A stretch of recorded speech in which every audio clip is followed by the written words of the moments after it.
Welcome to the Backyard Professor Responds videos. Exciting times we live in right now. There is apparently a huge shockwave approaching Earth right now from the sun. The guesstimate is 2, possibly 3 or 4 days right now. And the sky weather data that I will show you through Stephen Burns, he's a fun kid. He's really good at what he does. I have been checking as well into this, and I have some dissenting ideas. I am not an expert in this, so take it with a grain of salt, but he may be hyping this. However, something is going on. Let's take a look at the tail of the tape, the tail of the video. Handsome guy, isn't he? He's fun. This guy's fun. Let's take a listen. Imagery of it from that. So let's talk about this shockwave though, because this is a big story that we're breaking right now. So, and I know this because I look at all the different data feeds. There's too many, honestly, now for me to look at all the time. It's kind of a problem, but I keep up to date on all this stuff as best as possible. So we have this probe that's orbiting around the solar system. It's Solar Orbiter. And this webpage is linked in the video description if you want to check it out. And we can go down. There's different views of the sun. Now, I've got this. I have gone to that page exactly that he's at, and I've been looking around, at other solar and space weather stations, which is why I'm wondering if he's hyping it up a little bit, but something interesting is going on. He does tie the solar activity with the sunspots, and he shows us a huge sunspot, and I've seen that same sunspot on some other cameras. He's not just making up data. This is real data, but he is tying it with earthquakes. We just had a recent 6.9 down in Papua New Guinea, and he talks about some correlations that others are beginning to make as well, which is fascinating, because if this thing comes through, man, we might be in for some earthquakes too. Let's keep listening. He is in front of the Earth, and here we see that. So here's the sun, there's Solar Orbiter, there's the Earth. It's almost exactly perfect right now for space weather forecasting. And it actually is generally useful. When it's on the opposite side of the sun, it allows us to see what sunspots may be rotating in, but it's really useful when it's in this alignment in between the sun and the Earth, because it gives us an advance on the type of solar wind structures and solar storms that are sweeping by. Here are those 4 plasma waves. 1, 2, 3, 4, right there. Okay, this is our interplanetary magnetic field strength, the total field strength. And so we see that it's hovering around 20 right there. Yeah. So here we have our shock waves. It's around 20. And actually, I'm going to turn myself off. So watch the cursor. Here's 20 nanotesla. Okay, that's a pretty strong solar wind magnetic field, though it is half the distance right now from the Earth to the sun. So it makes sense that's going to be stronger than the average, which is at Earth about 5. And in fact, right now the solar wind strength is about 10 at Earth. So we are already in elevated conditions. And we'll look at the real-time solar wind. We are starting to see an increase in geomagnetic activity, though we're only at active conditions right now. But here it is 20. Then we see this jump. So let's say that's about 23 or so right there. That's going to about 33. That's a 10 nanotesla jump. So that's clearly some sort of wave, a coronal mass ejection, whatever, of plasma headed our way. Then we see this next one there. Boom. Pretty similar, not maybe as sharp or sudden, but fairly similar in the magnitude. Here we see that also, and actually that looks like maybe it's 11 nanotesla or so in total. Notice that it's showing 2 jumps per day, each day. On the bottom of that chart, you can see the day that's recorded, and the jumps are happening regularly, with the plasma jumps twice a day. I just wanted to note that in case you were asked, because that's what I was wondering. Increase in the solar wind interplanetary magnetic field strength. This one there, equivalent as well, though each of them slightly lower. This is probably about 31 nanotesla right there for the strength, but it did drop down to even like 18 there very quickly. So oscillating between 20 and 33, you could say, if you want to put that into a range. Look at that. This is definitely different. So this is what has been expected. This is the anomaly right here. Going from 20 up to 48 or so. I mean, that's a massive increase. And then we get this massive drop afterwards. So this is the shock wave. These are like plasma waves.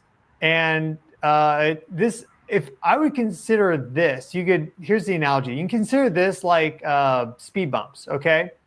Like you're driving along on a road and you hit some speed bumps and you don't enjoy them, especially when there's 4 in a row and you're like, come on, this is annoying.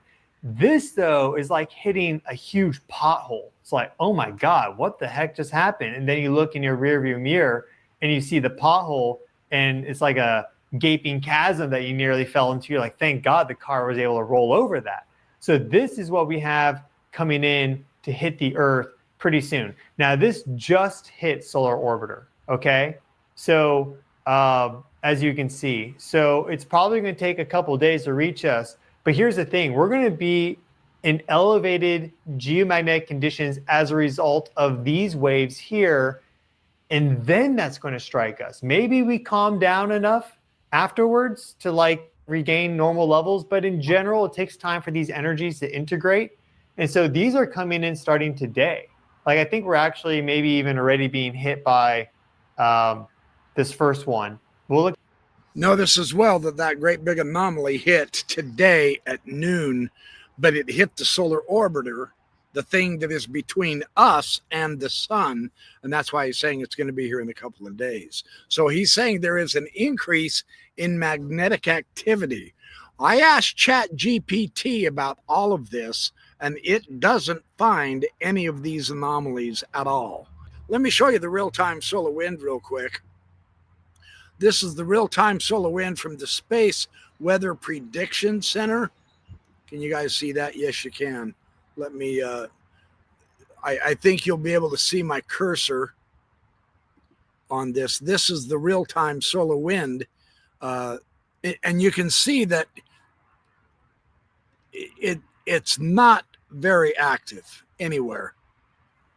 None of these charts show any spikes whatsoever. This is a temperature chart here, but all of them are pretty flatline. So the solar wind activity, now this is 1 day at 1 minute. This is up here. We can see the date 2025 1007 1710 1742. So this is today. So coming along all the way up here to, I honestly don't know. I think this is the time. It's not a lot of solar wind. And this is live. This is real time. Now we click on this. We have radio blackout impacts. None. This is the NOAA, NOAA, another source that Stefan is using, the space weather scales. When I click on S, solar radiation storm impacts, there's none. When I click on G, the geomagnetic storm impacts, there is none. There's nothing storming so far, according to the NOAA, which is the Space Weather Prediction Center for the National Oceanic and Atmospheric Administration. This is one of the real-time systems that is keeping track of the solar winds. So now Stefan made his video about 5 hours ago, and in the last 5 hours, it hasn't shown any type of an increase, really. And there's a little bump there on this blue one. It looks like there's a little bit more activity here. I don't know how to read these charts, so I'm just winging it. But I'm just saying, in another chart, now, and chat said it might be because of where this satellite is as opposed to the satellite of the what's the name of the solar. Yeah, this is the one. This is the one Stefan was just showing us. They're aligned here: the Earth, the solar observer, and the sun. And this is the chart he was just showing us here. He was thinking that right around here it was going to be hitting about today. Now this was on October 5th, and then this second spike was October 5th. And then we're on October 6th, and there's 2 spikes. And then October 7th, no real spike, and all of a sudden this anomaly, October 7th at 12 o'clock. Now by 8 o'clock, it's saying it went way down, and then it went back up a little bit, not quite back up to 20, 22, 23, about that. So it's back to this status. But that's a big bump, according to Stefan. So I'm just saying he's not just making this stuff up. This is the one he just showed us. There's the sun, and it's different. The solar orbiter thing is cool. I'll be checking on this every day now because of Stefan, and I want to see what happens here with these charts. Every one of them signify that a huge abrupt bump. Kind of interesting, that, isn't it? So Chat GPT, I want to share what Chat says because it was able to find some interesting data also. Here's the Chat GPT analysis that I had when I was looking this up. I'm getting news that there's a huge shockwave coming at Earth from the sun, and we'll be here in 2 or so days.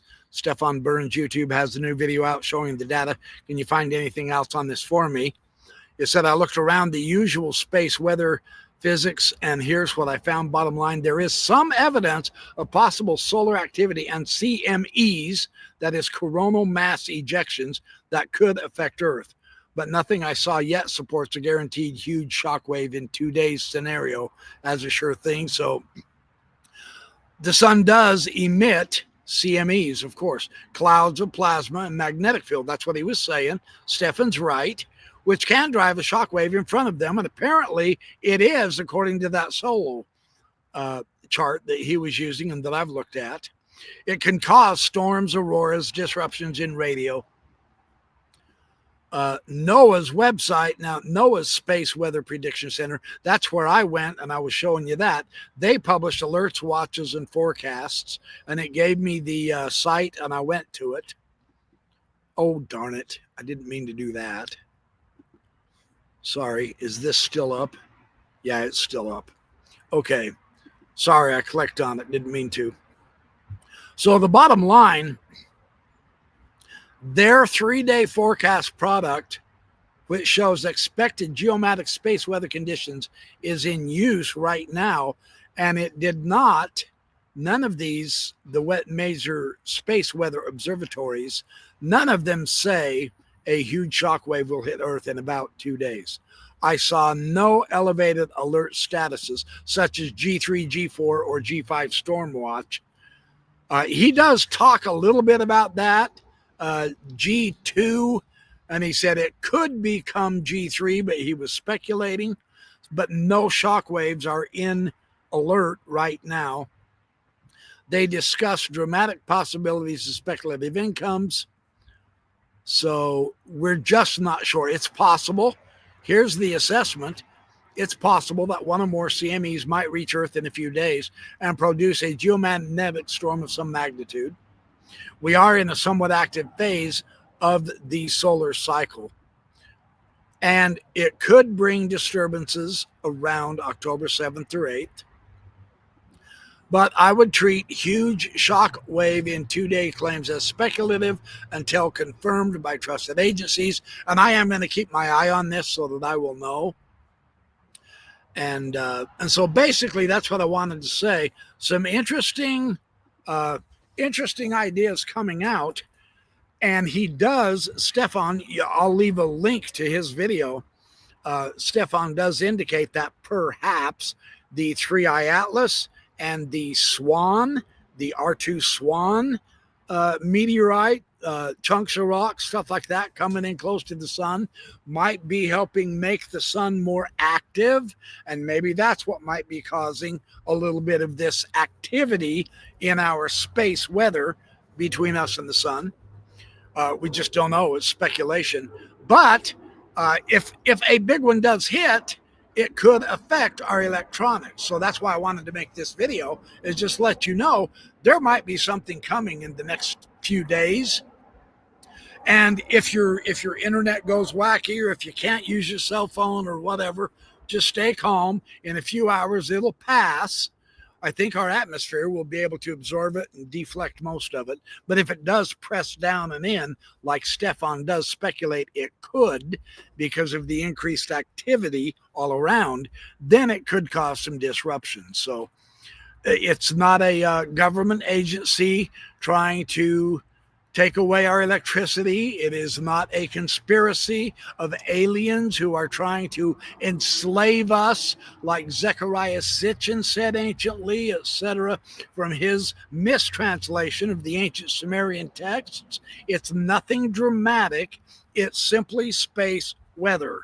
But it's important to understand what's happening so that we can avoid the speculation. I predict there's going to be several YouTube videos coming out anyway, giving us a disastrous end times world scenario. And, maybe this will be the rapture this time or whatever. People will come up with the silliest stuff. I'm just saying. So that's what I wanted to share with you. Thanks for watching my Backyard Professor YouTube channel. I appreciate all your support. Hit the like and subscribe. Share the video with everybody. Tell them the end of the world is not happening. If we do happen to have solar disruptions, it's just the sun, and it's perfectly natural. Have a great night, you guys.